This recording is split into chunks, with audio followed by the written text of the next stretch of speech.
Hey, good morning, everyone. Thanks so much for joining me here on Wave Now. I'm Myra Ansari. So, if you have a loved one who has been through Alzheimer's, maybe you're dealing with somebody who's going through it right now, you have in the past, it's a really, really difficult thing to go through for that person and for you as a caregiver or a family member. So, today I want to introduce you to a good friend of mine, Dr. Greg Cooper from the Norton Neuroscience Institute. He's the medical director there. Spoken to him a number of times about the very latest things that we are seeing in Alzheimer's treatment and research. He's heavily involved in this topic. Dr. Cooper, always such a pleasure to talk with you. Thanks so much for taking the time to chat with our viewers today. What do you want folks to know about Alzheimer's?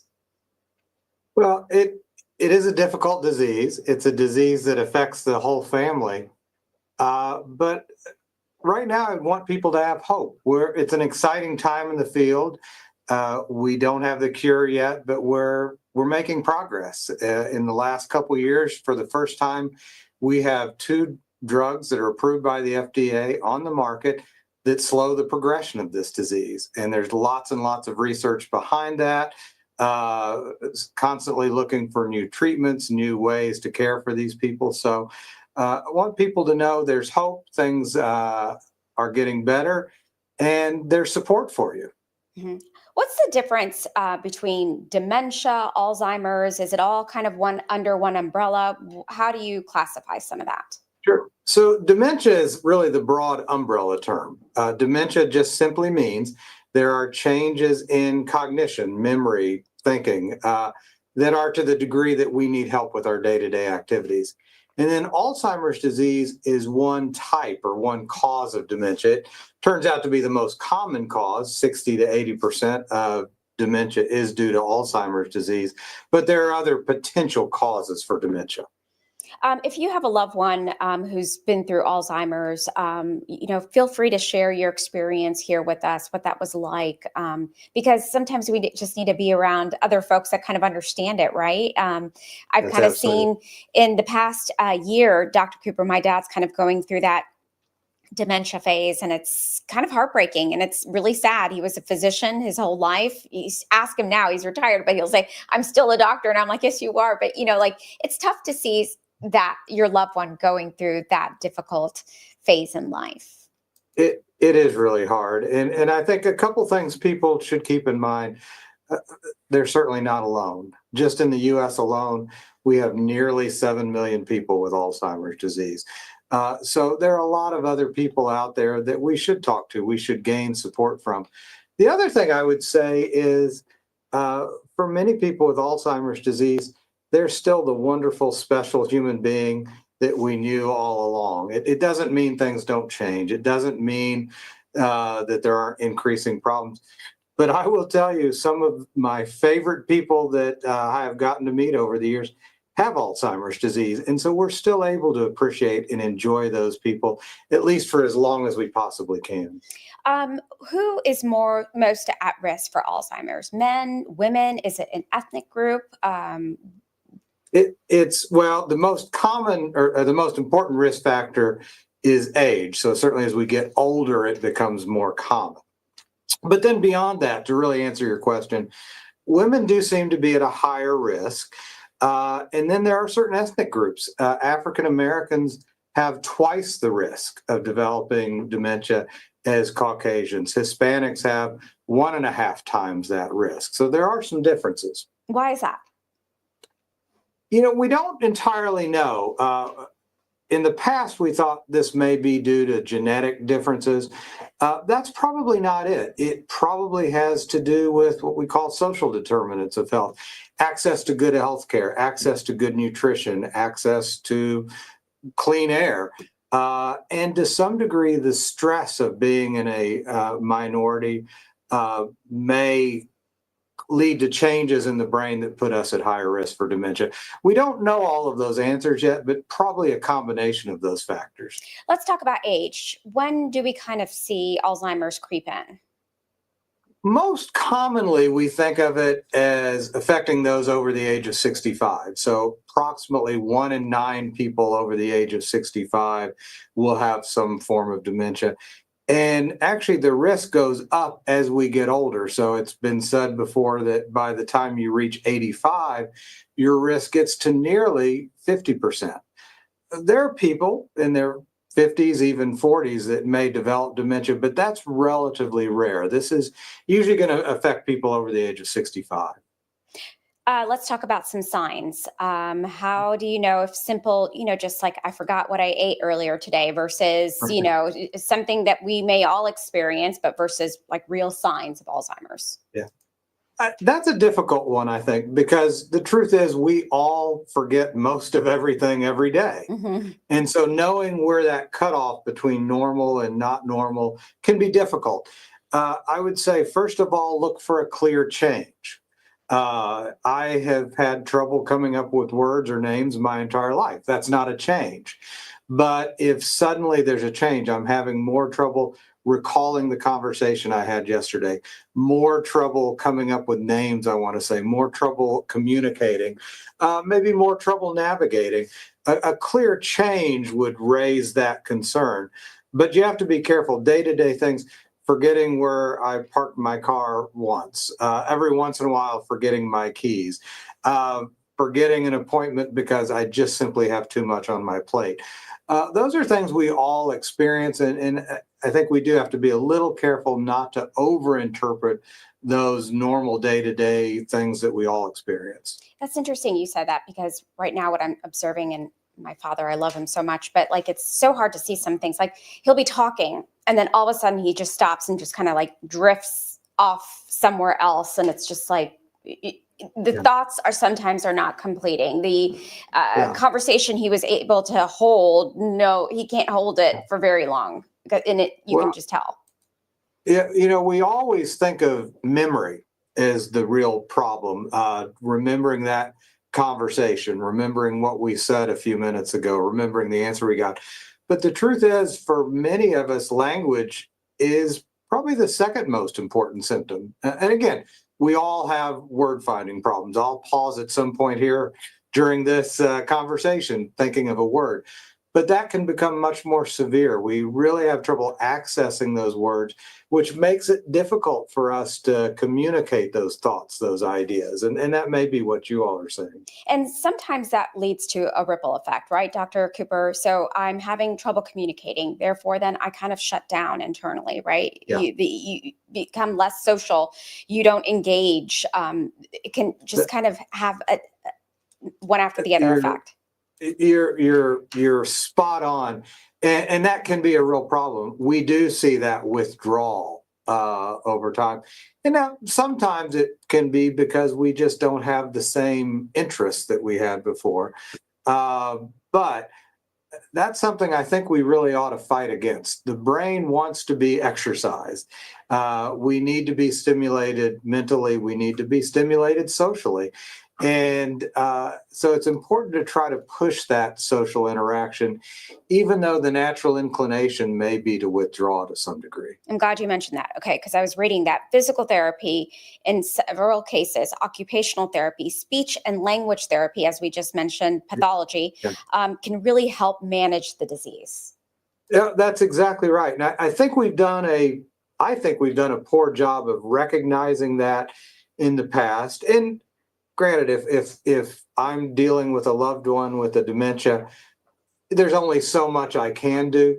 But the truth is, we shouldn't rely just on throwing a medication at the problem. Looking at a broader lifestyle approach, looking at diet and nutrition, looking at sleep, and then looking at activity level, physical activity, mental activity, and social activity. There's more and more evidence that those all can play a very powerful role in all of this. The more you use your brain, right? We need to keep it charged. We need to keep it going. It's just like with everything else. You need to move, you need to think, all those sort of things. That's exactly right. That's really well said. Let's talk. You mentioned a little bit about this, but medications it's never a quick fix, but we have grown so much in the field of Yeah. medicine when it comes to Alzheimer's. As you mentioned, there is no cure, but we can kind of put a slow it down just a little bit with some of the medications that are out there. Let's talk about that. Yeah. So we've had for a long time a handful of medicines we would refer to as cognitive enhancers. They just help boost or support cognition, memory, and thinking in general. And they're good, they're modestly effective. But what's more exciting is uh, roughly over the last couple years, there are a new class of medications that have been developed. They're called anti amyloid medicines. What that means is they're targeting and removing an abnormal protein called beta amyloid from the brain. And that's the protein that is involved in Alzheimer's disease. And by removing that protein, it appears that these medications significantly slow down the course of this disease. So they don't reverse problems, they're not a cure, they're not a fix. But for people that are good candidates, they can significantly slow that down. We generally say by about 30%. I'd like that to be a bigger number, but that's good. Still significant. There is some very early on evidence that if you start these medicines very early, we may even see a greater benefit than that. So it's definitely a step in the right way. And I think if we can continue to build on that, we can start turning this into a much more manageable chronic disease. That's my hope. So this is probably this medication that's out there is more ideal for someone who's showing the early signs of Alzheimer's. If someone's too far gone, Yeah. would this medicine even help them? This medicine is really for the very mild stages or early stages. And the thought being, once you get to a more moderate stage of the disease, the medicine isn't effective, and then the risks, and there are risks with these medications, that the risks start to outweigh any potential benefit, unfortunately. Let's talk about the impact of Alzheimer's around family members, around caregivers, how that has an impact on everyone. Yeah. Well, and not just me, I think many of us really believe this should be considered a disease affecting the whole family. It's not a condition of individuals, it affects the whole family. And there's no question there's a significant amount of stress this places on the family. We talk about caregiver stress. That's a very real thing. So if I'm the caregiver of someone with a dementia, I'm more likely to have my own health problems. I'm more likely to start developing memory problems myself. Not necessarily because I'm developing a dementia, I don't mean that, but just the stress of the situation can start causing issues there. And it's, well, I'll just leave it at that. There's a significant amount of stress which can impact our own health.